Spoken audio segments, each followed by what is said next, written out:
Corey Day in Steve Kinser territory. RTJ versus Chris Madden bubbles up again. Sheldon Haudenschild puts a red flag on his car to make sure he gets noticed. Josh Richards rumors and much more today. Let's go.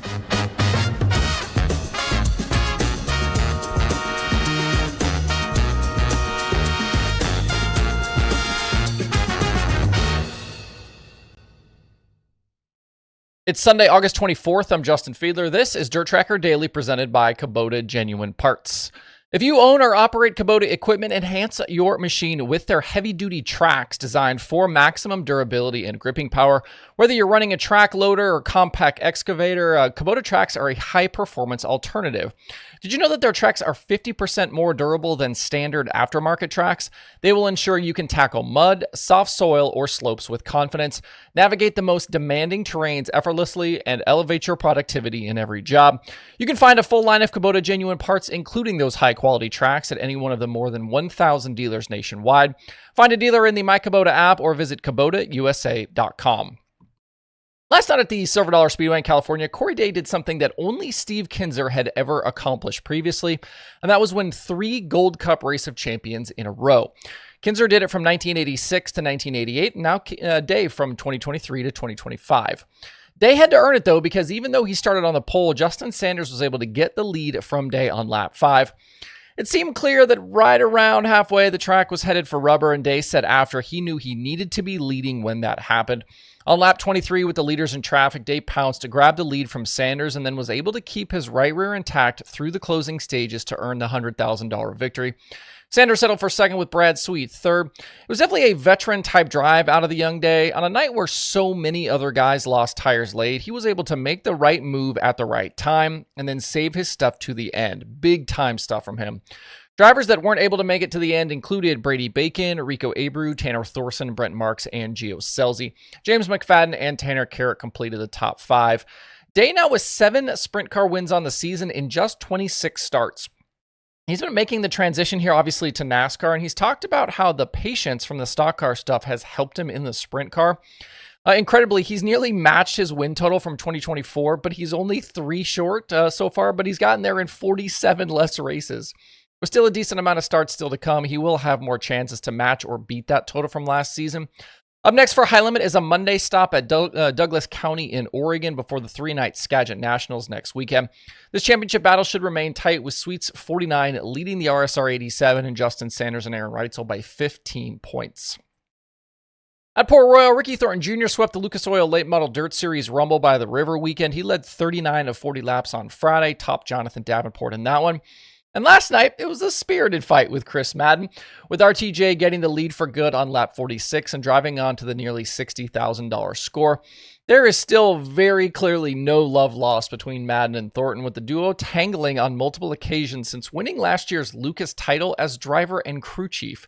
Last night, it was a slider from Madden that had RTJ Madden. Thornton said afterward, it was probably good that Devin Moran also got by the 20 RT in that moment because he may not have lifted into turn 3. Madden's slider very reminiscent of Garrett Alberson's slider on Cade Dillard last week that set off that incredible chain of events.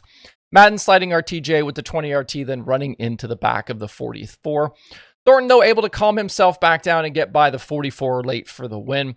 Leaving the weekend, RTJ now back out in front of the Lucas standings, leading Davenport by 10 points. Devin Moran back up to 3rd, O'Neill back down to 4th. All that's left between now and the start of the Lucas playoffs, though, is 2 nights at Lernerville and 3 nights at Knoxville.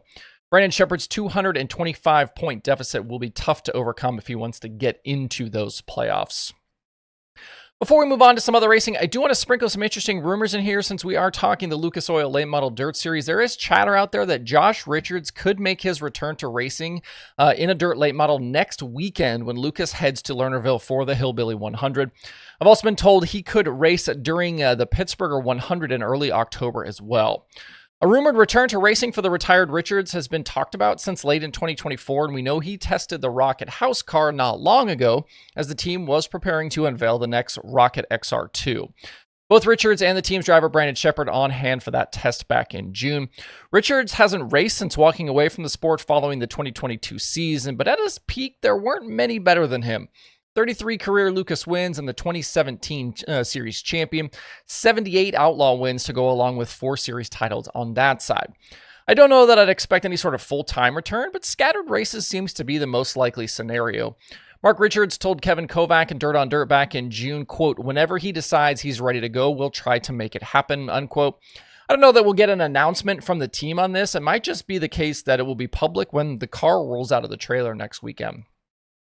Other weekend Dirt Late Model winners included Nick Hoffman in Comp Cam's action at Arrowhead Speedway. Bobby Pierce ended up sweeping the World of Outlaws nights there at Arrowhead. Pierce now with 4 straight series wins and his championship lead over Nick Hoffman back to triple digits. The series off now until after the World 100 at Eldora. Jason Jamison was a Southern All-Stars winner. The Hunt the Front show in Georgia was rained out, and Jason Fager and Tony Jackson Jr. picked up weekend Mars wins. World of Outlaws Sprint Cars spent the weekend in North Dakota with stops at River Cities and Red River Valley. Buddy Kofoid, the Friday winner at River Cities, and Carson Macedo with a late move around Sheldon Haudenschild to win last night at Red River Valley. No real change in the standings. David Gravel picking up 2 more podium finishes. There was controversy on Friday at River Cities, though, when race leader Sheldon Haudenschild spun into the infield down the backstretch after issues with a lap car. That incident right before halfway was what handed the lead to Kofoid, who went on to the win. No caution was thrown for the spin, and Haudenschild DNFing after giving race officials a piece of his mind. There were some photos of that floating around.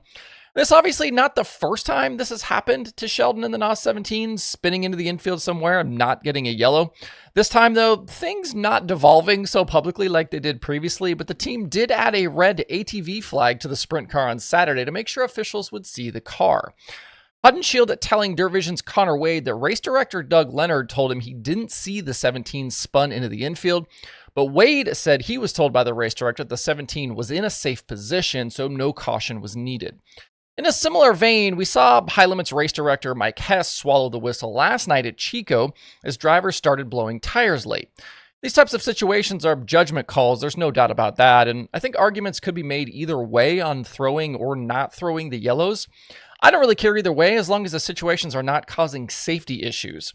I do think it's a problem if officials aren't seeing cars getting into incidents, however. In his comments to Wade, Haudenschild said he thinks changes should be made, but did not elaborate on what those changes should be. The Outlaws return to action next weekend with 2 nights at Huset's Speedway.